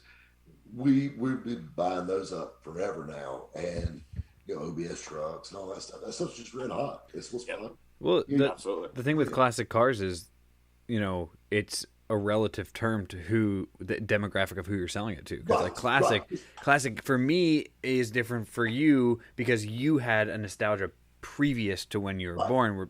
Me, maybe like, JP I know is very much into like the early 2000s, late 80s, 90s. I don't know, JP, would you go further back than that? I think you're just a car guy. No, I like that. I like that. I mean, I'm a car guy through and through, but then there's like, I'm always interested in like some of the old like 30s and 50s and 70s cars too, you know? Well, and that's what I cut my teeth on those times. Yeah. But now, the thing is, I was selling, it won't make you feel real old. I was selling these things the first time around, and now they're the classics. So like I sold a few of these before, like, oh, when? Like this year, last year? Like, no, in 92. Exactly. Like I sold a 98 Chevrolet truck to a guy, and the OBS 88, 98 Chevrolet trucks are stupid popular right now, and we've had probably 24 through here, and I've been buying low mileage ones as fast as I can get my hands on them, and we had a guy in here and he was talking about it. I said, hell, I was selling these things the first time around. I know these trucks, Yeah. And he's like, yeah, man, I love this classic style truck. I'm like, shut up, dude. I can't wait for the guy who comes back and buys the same car. You find a car that you had sold the first time, and then the guy who comes back says, "Oh, I've been looking for this car." Like, "Oh shit, I got your car, man! I sold you this car." Yeah, that'd be got my money twice. So we've seen so many different scenarios here, and we've been dabbling in the whole the Japanese car stuff and all that, and I mean the JDM market stuff. Yeah, we've had Z cars in here and things like that. It's exciting though, because I love it, because that means our hobby's growing. And it's alive and well. And you know what else that means? That's job security, kids. Mm-hmm. Yeah. Well, and a car guy's a car guy too. I mean, I guess like the cars you fall in love with, for me, it's kind of a product of the cars you couldn't afford when you got into getting a car. So like I own an Integra GSR, and I stocked people in parking lots for like 3 years. I would just wait outside. I would just wait outside. You're that guy. I just wait outside in front of the car, and I'd wait till him to come out, and I'd say, "Hey, are you interested in selling the car?" That's how I bought my. That's how I got my Integra GSR. I waited outside a store here in Bellevue, Washington. This older lady comes out, and she's like, "What are you doing standing by my car?" And I was like, "Hey, excuse me." I was like, I love your car. Like, are you interested in selling it? Get to chatting with her, and ends up she bought it brand new in 1997 herself, 5-speed manual Integra GSR. Had all the service records all the way up to to what was it, 2 years ago when I bought it. And I said, hey, if you ever sell this car, give me a call. Here's my number. Didn't hear from her. 15 months later, I get a call on my cell phone from a random number. She's like, hey, you told me to call you if I were going to sell my car. I was like, great. I just bought a one owner Integra GSR. Heck yeah, that was a score. That's the way to do it. So I have trucks at the gas station the other week. A guy was standing there. I'm like, it's a nice truck. How long have you had it? He said, I bought it new. So many miles got on it. He said, I think it's about 120,000. I said, you will sell it? He goes, what do you mean? I said, I'll tell you what I'll do. I'll give you $6,500 for your truck right now. He goes, excuse me? He's pumping gas. And I'll pay for the tank. I will give you $6,500 for your truck, and we'll call you a ride. Yeah. And he goes, well, I just live around the corner. I said, hell, I'll take you home. Good. We'll go. And I bought his truck. It's sitting right there right now. That's the move. That's what I'm saying. Now it's lowered on a set of 20s. You got to be ready. You got to be ready to buy it. I told that lady too. I said, I live right down the street. I'll go grab a checkbook. We can get this taken care of. You got to jump on those opportunities. Close those deals. That's exactly it. Well, you got to always be selling, whether you're just chatting with people about what you're doing, or your YouTube channel, or your business. You got to always be selling. Oh yeah. So it's all about the brand. Speaking about the YouTube channel and something so kind of interesting, it's funny that all that hoopla with the cable TV stuff, and I've gotten a few calls over the years from TV production companies and things like that, and I've always pushed them off. I'll be honest with you, wasn't interested really. I mean, I might hear them out, but really don't put a lot of faith in any of it. I actually got reached out to by a company that was working for the streaming service, a very popular streaming service, and these guys stayed after me for a little while, and so I actually heard them out, and they said, just give it a shot. So we're telling you, we're not going to be like those guys. Because I told him, I said, I've been down this road. I'm happy where I'm at. I got this, this, and this. He said, we need you. And I'm like, listen, bud, I don't think, he said, we'll make it work. We can do this. We can do this. I said, but I'm really busy right now. He said, let us get you in front of a camera. He said, we'll fly you out. We'll get you in front of a camera. We're going to turn you right back around and send you back. Yeah. You're going to love it. And now I'm filming a show for them. Oh. So we'll be filming that. We're actually filming that the first week of September. There you go. For Netflix. I figured they need content like that. They have to. They've gotten so set in their kind of stone ways, and look at Top Gear killed it for decades, and it's never been even the Amazon Prime version of it.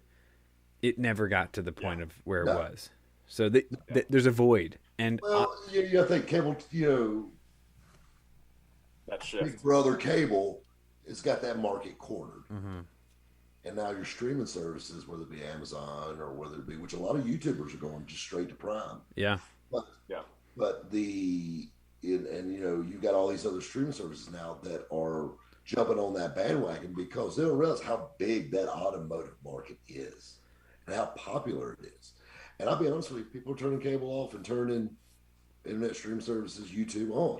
And that's my big thing. And that's, I'll be honest with you, I really see that as the future of it. I really do. I mean, when you see cable companies with YouTube subscription channels, that's telling you something. Well, look at Tavarish, Ed, and Tyler. They have a production company who's creating a TV show quality YouTube video for them. Yeah. And it has it.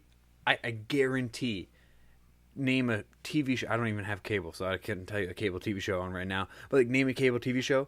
They get more views in a week than a TV show probably gets all year. Easily. You got people like, look at Cletus McFarland when he bought a racetrack. The guy bought a whole racetrack down in Florida. That's like, he went from just kind of working for 1320 doing that stuff to, building, that Corvette, what is it, C6 Corvette that Leroy has, and then he built that drag car, and now he's got a whole racetrack. He's doing everything. He's getting, it's definitely, it's superseding everything that's known to these, all these bigwig, in their corporate offices thinking about trying to sign deals and lock down contracts are like, this totally caught them with their pants down because all the viewers have gone to this straight to the source, more connected to the audience. They want to hear the story from people like you. You know what I mean? Right. Well, it's a little more raw. That was another big thing with starting a channel. Is I don't want to be this guy. Hey guys, welcome to Rabbit Shoes Cars. This is what we're doing. Let me get this thing turned around. I don't want to be that guy. And be careful about to call my girlfriend. So, careful. But anyway, I didn't want to be that guy. So I found a guy that can take care of that and make it look. We don't want to be a total polished act, but we don't want shaking cameras and technology's made that a lot easier too. But we were joking around. When I was working with some of the other cable channels back then, we use better cameras now than they were using then. 100%. YouTube content. Yeah. But we dumb it down for YouTube. But the thing is, though, I think it's more real. It's more raw. It's not as polished, but it's like you don't have to take Dramamine to watch it. It's people are watching on TV. They're watching, and YouTube is a whole nother medium. It's different, and Ed explained it to me best.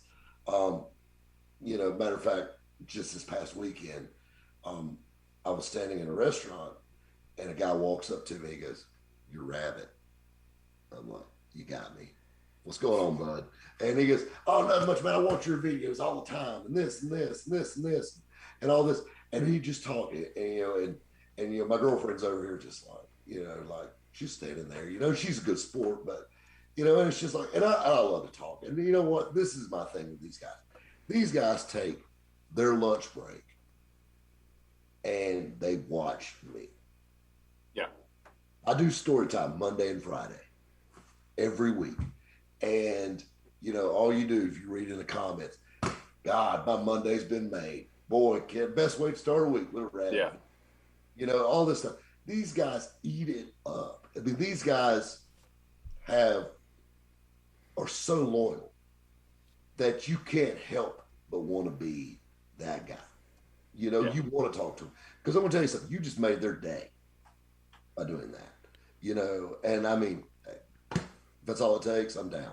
Well, it's good. I mean, if you got the stories too, and yours, you know, yours are great too because YouTube. I mean, your stories as well. Like, I mean, I could put my phone in my pocket and still listen to it. Seriously, you know, that's a good piece about it too. And you got a lot of that too. Yeah, you got guys that are driving, truck drivers over the road, and then I mean, and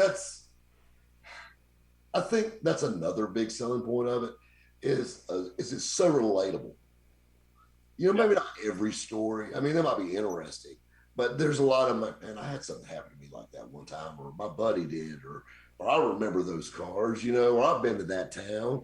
And you know, that's the beauty of storytelling is being descriptive in those little things, you know, like, you know, the perfect example. And I joke with people all the time about this.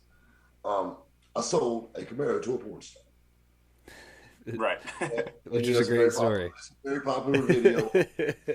and I get asked probably 300 times a week at the porn stars. And I'll be honest with you, it would kill it if I told you. You know, we'll let you guess all day long, you know, and it tickles me, you know, the way I describe her. You know, you tell she don't work in the church office, you know, but and this, and you know, you definitely tell she had some aftermarket parts, and just, but it's those descriptive terms, and it's just your building, and they're painting this picture in their head of exactly where they want this story to go, and I love that, you know, where if you've seen it, oh, it's her, oh man, you know, it's like seeing the movie.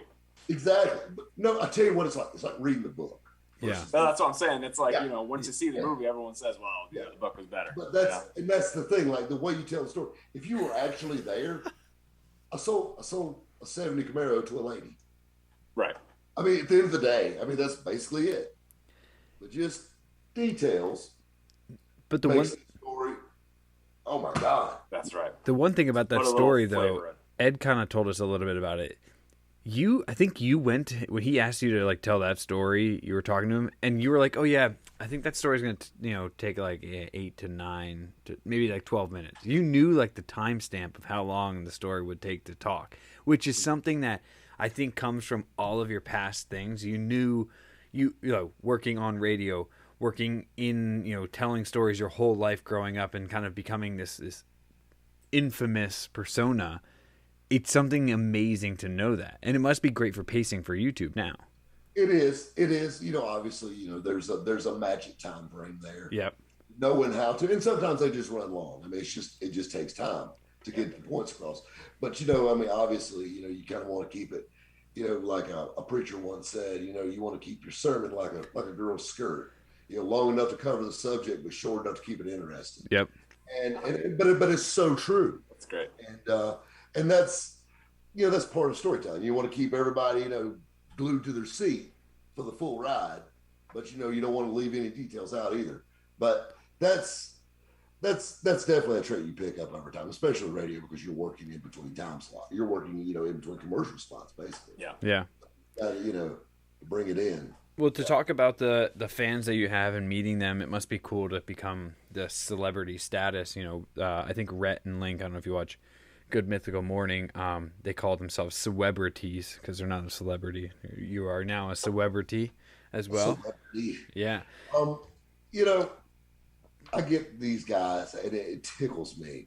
It's humbling. It is, because at the end of the day, I consider myself a glorified used car salesman. I mean, really and truthfully, I have a lot of fun. I enjoy life. I love to laugh and cut up. This place is nothing but a bad joke meal. I mean, constantly have a joke going on in here. A matter of fact, just today, the joke of the day is we got on a rant. I've got a guy that helps me with the events now, that does the event company for me. His name is Kobe, and we call him Kobe Kai. And it's we got him the full Cobra Kai gi.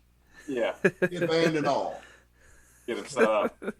But so we started doing the pointing game, where you point with 2 fingers no matter what. So when anybody asks you anything, what you need to do is go down here, around the corner, and everything's a 2 finger. And then, like, you get points for creativity. If you do the double, twos. I mean, and it's so stupid. I mean, this is elementary school humor. But just got to run and gag. Run and gag the whole day. Yeah, something to spice it up. Yeah. For weeks, we will be going on this. Yeah. It's like the real life version of the movie Waiting. Exactly. Constantly. There's a sun tie, just constantly. Bad jokes all day long. Well, speaking about fans, so thank you for reposting us on Instagram. We got a lot of questions, and I want to ask 2 questions just for sake of time, and then JP will roll us out. So just to preface this, if I say your name wrong, if I mispronounce your Instagram name, I'm sorry. It's not on purpose. But your question will be somewhere down here, and I'm sorry if I didn't get to your question. It'll be in this general area. General area below me. Somewhere. Oh, sorry, I didn't even get the joke. Yeah. Whew, way over my head. Or should I say? Welcome to the conversation, Michael. It only took me an hour and a half. Welcome to the show. It only took you an hour and a half. Yeah, I'm here. I'm glad. I'm glad to be here. So I'm gonna ask 2, and I'm gonna use the restroom real quick. You guys keep going. Yeah.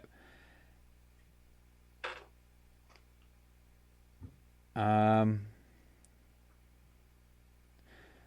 crap! There's some good ones. Sorry. All right, so I think this guy's name is Widen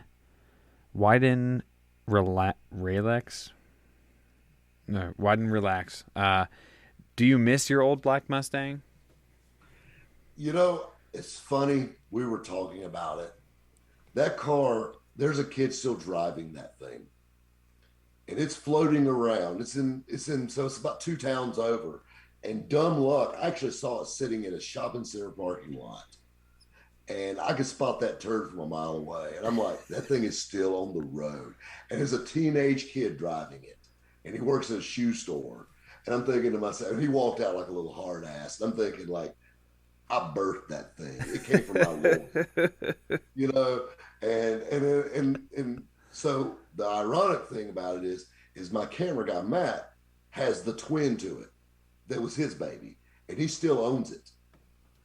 So we're over here like, he's telling me about his Mustang, and I'm just going ape shit, going all these little nerd out things. Like, remember back in the day, and this, and this, and this, and this, and all this stuff. And he goes like, man, like, I'm shocked you're so happy. I'm like, dude, I have to idolize your POS Mustang because I don't have mine anymore. I was nerding out a little bit, but it was a lot of fun. And yes, I do miss it. But, so I'm kind of glad. It's kind of cool to see it still on the road. You gonna go to the shoe store and make that kid's day by buying it back from him? You know what? I don't want the shoes. I just want the car. Play on, player. Take it. Cheers. You know what? I like living it. I like the memory better than the actual thing. Yeah, I get that though. You got to at one point you got to cut the tie and move on. The story just goes on with it. Just making memories. So the final question from Instagram that I'll ask, and once again, sorry if I didn't get to yours, is from RJC3296. What's the most obscure car, weird car you love, sell/well? So I'm guessing, what's the weirdest car that you sell well? To be honest with you, I kind of sell them all pretty good. That's the salesman right there. It's just one of those things, it's what I do. If I was a chef, I'd make a mean damn sandwich. It's just part of it. Yeah. We've had a lot of crazy stuff in here, a lot of odd things, and I don't know. That's a good one. That's a good one. I buy things sometimes as a challenge because I've never sold them before. So, like, I tell you, this is a funny one, actually. So, I bought a '82 Datsun Z car. That's probably the nicest one on the planet. So this guy had 2 cars. I bought a lot of collections. Guys kind of getting out of the hobby and whatnot. And this guy had a '57 Chevrolet, and he built this Z car. He was a Nissan tech by trade. He retired from Nissan. And he restored this thing for his daughter. His daughter got married. It's just sad. but this thing was immaculate.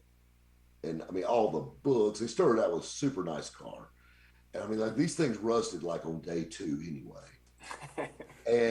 But now, like this one's like perfect. And here I have this perfect Hinshit brown 280Z. And it's immaculate. And it's like, find the nicer one. You can't do it. So I said, you know what? We're going to buy it. Don't even know what a good price is for a Z car. I took a stab at it. And, saved for a little bit because it kind of stuck out. I mean, you got 55 Chevrolets and Chevelles and Camaros and C10 trucks and Z car. Just it's a little different. And we had it for a few weeks. And the thing was the price point on the car was so great. I mean, it's a perfect entry level collectible. And the thing is, you imagine driving this thing like Cars and Coffee. You will never have another one nicer than this one. Like, you're never going to be like, man, that guy's got a nice Z car. No, you are the nice Z car, period. And I mean, this thing was immaculate. And I did a video. So we finance collector cars. We go through different lenders and things like that. And we were joking around. And so this Z car, I did a video and say how I could put you in a collector car with no money. A collector car loan is typically a glorified used car loan at the end of the day. 10% down, decent credit, we got you. Signed, sealed, delivered. So this car, the price point of the car was $13,900. And I said, you take your stimulus check, you get your Biden bucks, put that down. This is about that time that you notice the fingers. Very important. You put that money down, and for less than your cable bill a month, you will own a classic car that's going up in value. Yeah. We took 100 credit apps on that car. Holy cow. Wow. That's the thing that's crazy. That's the power of the internet. Well, that's the power of 100 plus credit apps.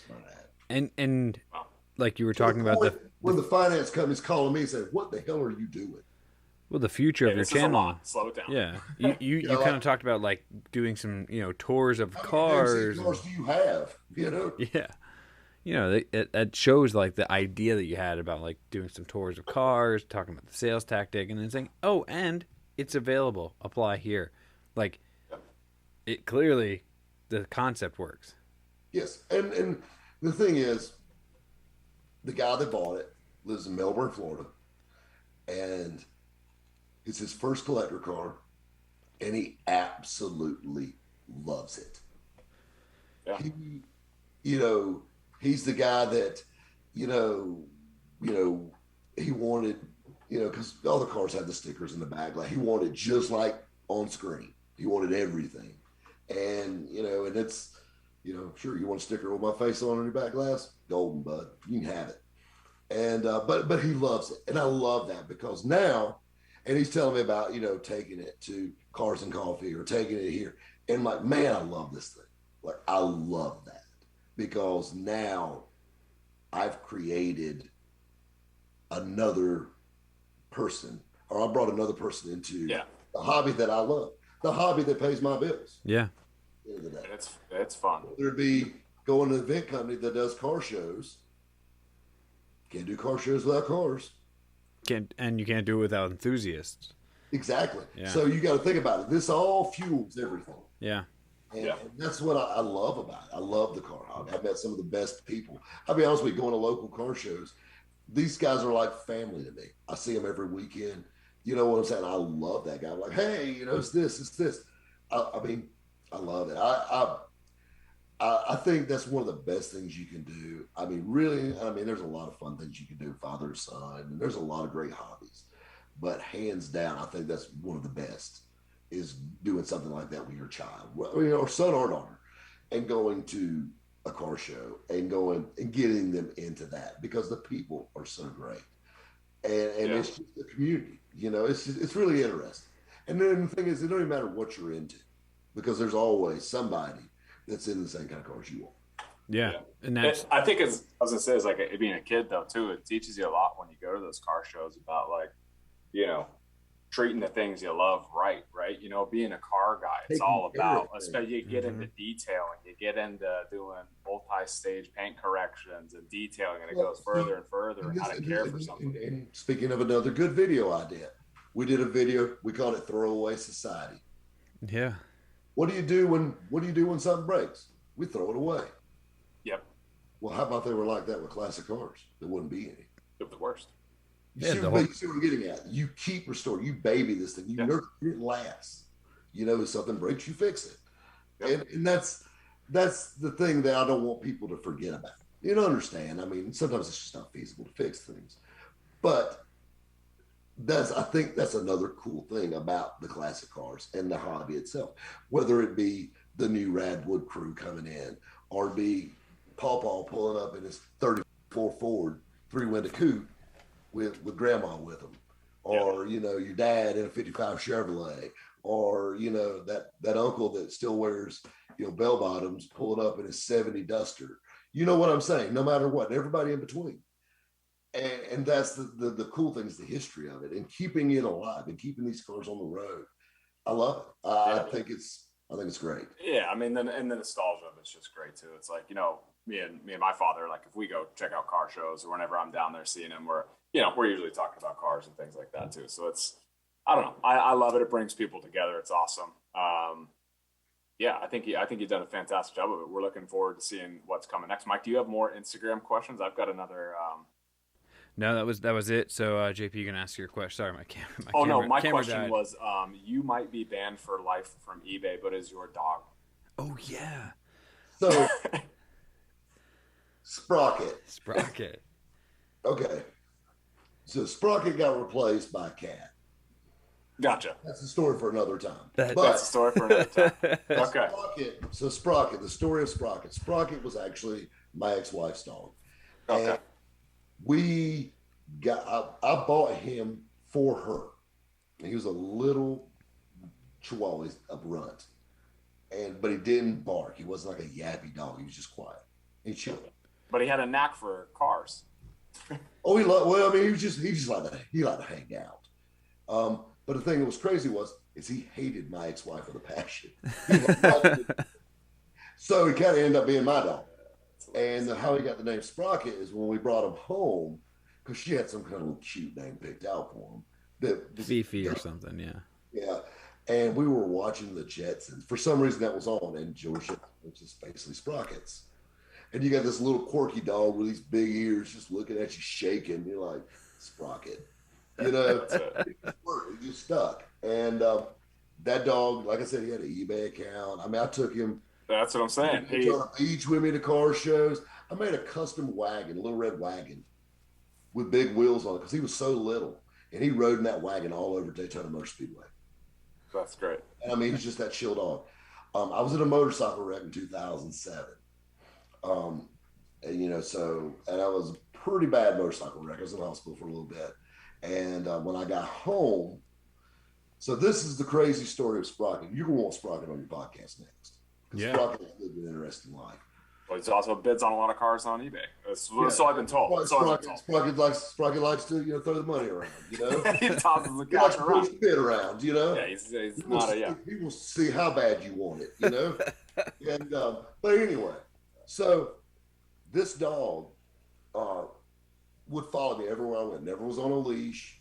He followed me everywhere. I took him to work with me. I took him to the truck shop. I took him to the car lot. He followed me everywhere. Rode in the car, sat on center console, like plain cheeseburgers from McDonald's. That was his thing. Yeah. That'll do it. No onions, no pickles, just like his daddy. And anyway, so, and he didn't die of a heart attack, by the way. But, so anyway, I took him and he made me fall. So when I first got from the hospital, I was walking with a walker. I tore my left leg off. And then I got a titanium rod there now.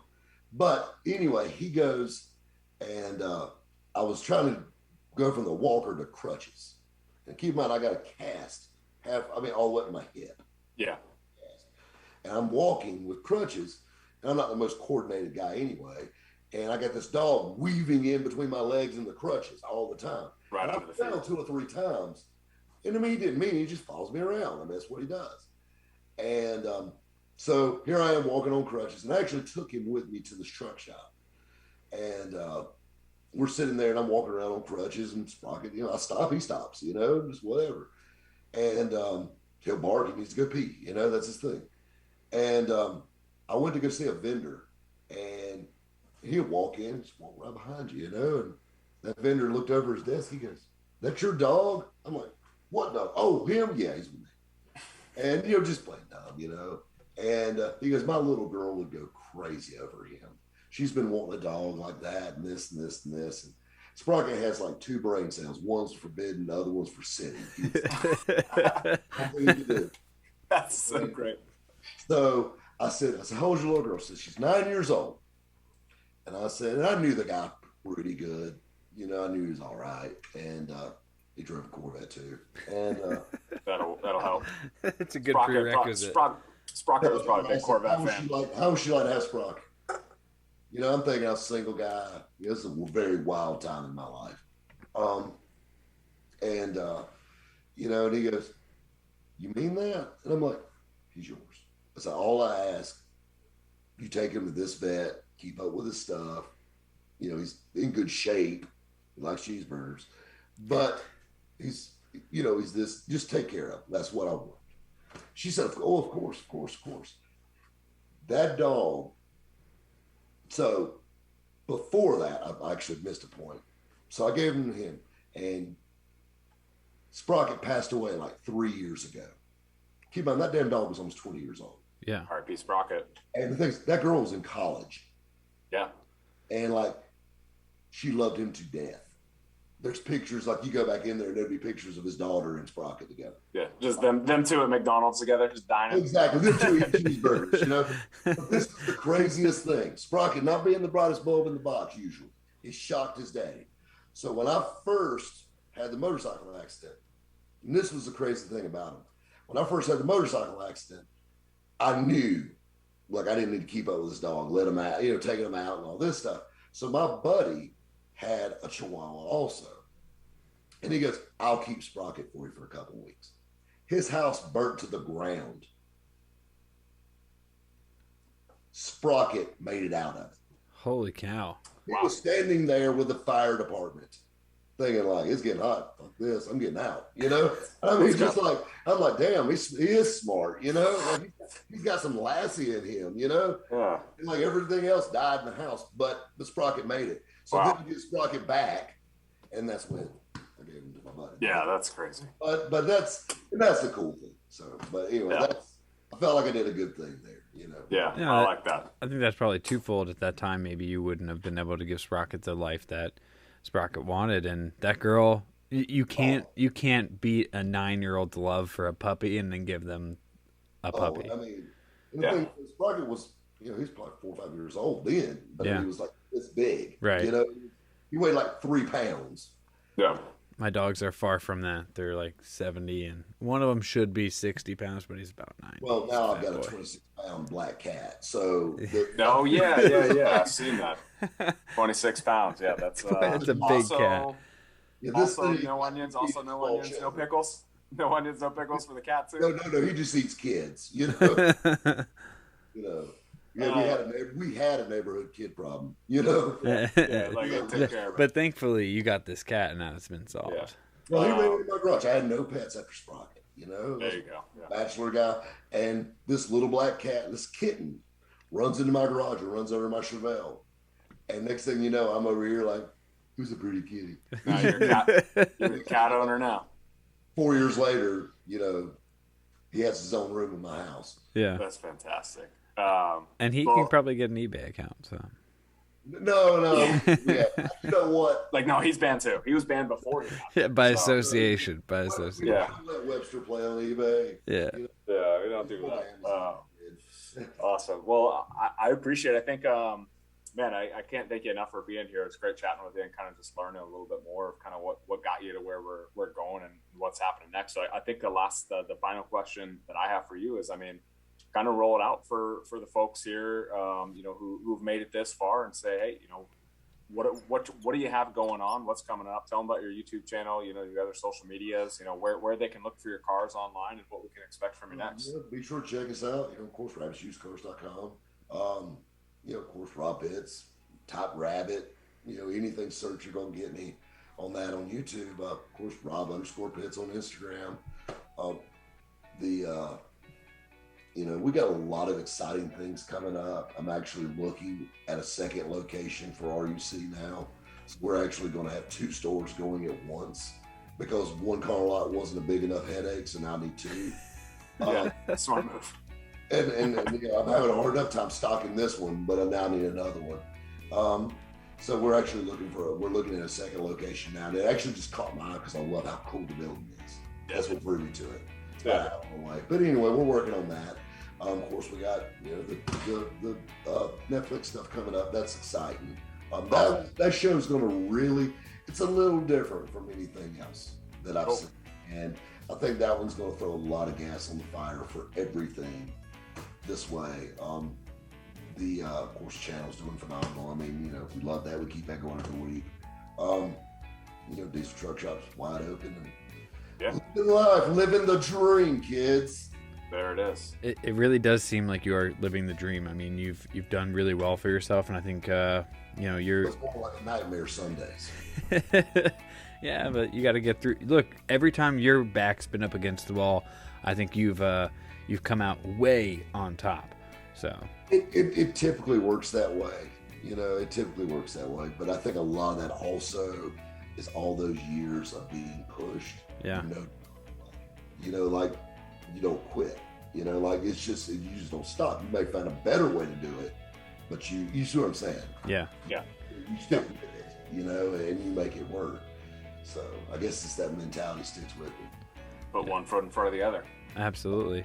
Well, thanks so much for being on the show tonight, and I look forward to if we make a trip down to see Ed, we'll make our way through Georgia to say hi, or South Carolina on our way to Georgia. Say hi. I'd love to see the shop and get to have a beer with you or hang out, and it'd be awesome. So thanks so much. Everything is in the show notes below.